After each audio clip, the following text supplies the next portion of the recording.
तो आपने 42 लाख का सेविंग किया, और जो कि बहुत बड़ा अमाउंट होता है, और इस हिसाब से आप अपने इंटरेस्ट को नमस्कार दोस्तों, स्वागत है इस वीडियो में आपका।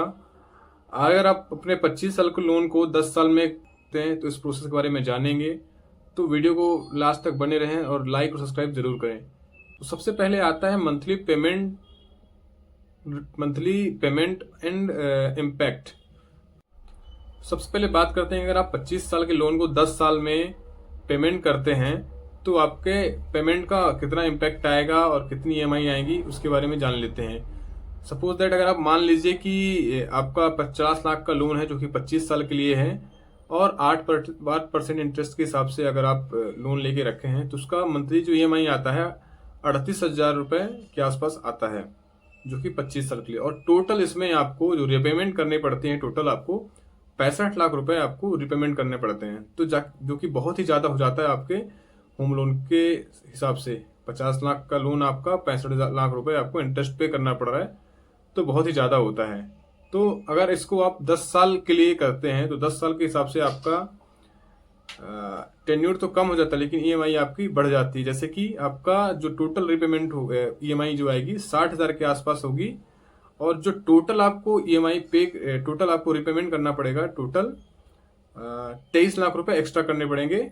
और जहां पे आपको 38,000 देना पड़ रहा था वहां पे आपको 60,000 के आसपास देना पड़ेगा। तो मंथली जो ईएमआई जो रहेगी 22,000 के आसपास आपकी बढ़ जाएगी। ऑब्वियसली जो है कि अगर आपका टेन्यूर कम करना चाहते हैं तो ईएमआई आपको बढ़ानी पड़ेगी।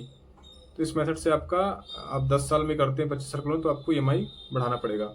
दूसरा जो आता है इंटरेस्ट सेविंग मेथड जो आता है, जैसा कि मैंने बताया कि अगर 25 साल के लोन में 8% के हिसाब से आप 25 साल तक पे करते हैं तो आपको टोटल 65 लाख रुपए इंटरेस्ट पे करना पड़ेगा। और यही आपको अगर आप 10 साल में पेमेंट करते हैं तो आपको मात्र इंटरेस्ट जो रहेगा 23 लाख पेमेंट करना पड़ेगा।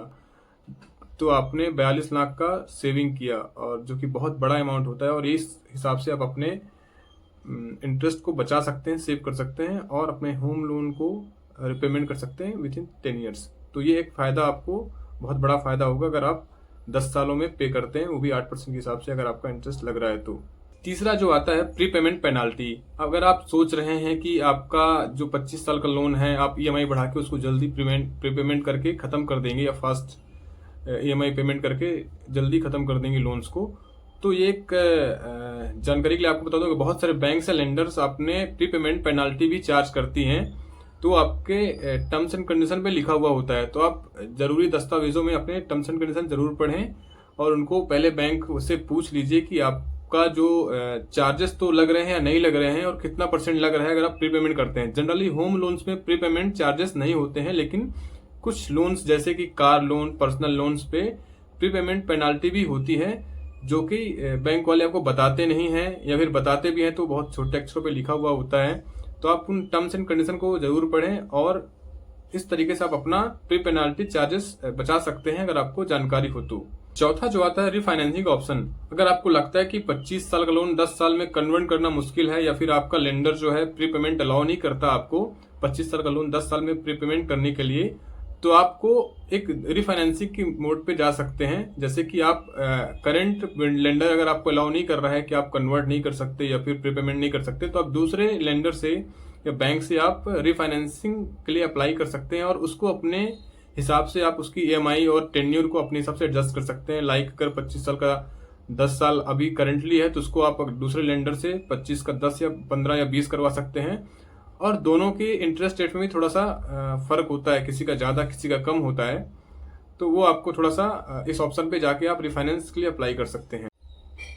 तो आते हैं फाइनल टिप्स की तरफ। दोस्तों ये कुछ टिप्स एंड तरीके थे जो जिससे आप अपने लोन को रिपेमेंट करने में गाइडेंस ले सकते हैं, या फिर आप इस टिप्स के सहारे से आप अपने हिसाब से, अपने फाइनेंशियल सिचुएशन के हिसाब से अपने लोन को एडजस्ट कर सकते हैं, ईएमआई बढ़ाना। तो आइए देखते हैं क्या क्या हम लोगों ने कवर किया। पहले जो हमने बात किया कि आपका प्रीपेमेंट का जो चार्जेस रहता है, जैसे कि आपका लोन पेमेंट करते हैं तो आपका ईएमआई ज्यादा होगी, लेकिन आपका इंटरेस्ट में बहुत ज्यादा सेविंग्स होगी। लाइक जहां पे 65 लग रहा था वहां पे हमको आपका 23 लग रहा है। दूसरा जो आता है कि आपको पेनाल्टीज पे ध्यान देना चाहिए होगा कि आपका प्री पेमेंट पेनाल्टीज क्या क्या है, क्या क्या रूल्स है, उसके बारे में जानना है आप। तीसरी जो है कि वो रिफाइनेंसिंग का ऑप्शन, जो अगर जरूरत पड़ने पे आप अपने फाइनेंशियल सिचुएशन के हिसाब से आप रिफाइनेंसिंग का ऑप्शन चूज कर सकते हैं, और उसके हिसाब से अपनी ईएमआई को एडजस्ट कर सकते हैं। अगर आप फाइनेंशियली कंफर्टेबल है तो आप प्री पेमेंट का ऑप्शन चूज कर सकते हैं और जल्द ही अपना लोन खत्म कर सकते हैं।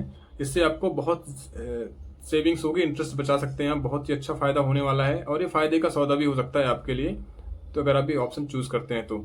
उम्मीद है दोस्तों ये वीडियो आपको पसंद आई होगी। अगर ये वीडियो पसंद आई तो आपको लाइक और सब्सक्राइब जरूर करें और ज़्यादा से ज़्यादा शेयर करें ताकि दूसरे लोगों को भी फायदा हो सके और जानकारी मिल सके। मिलते हैं अगली वीडियो में ऐसे इन्फॉर्मेटिव टिप्स के साथ। Thank you.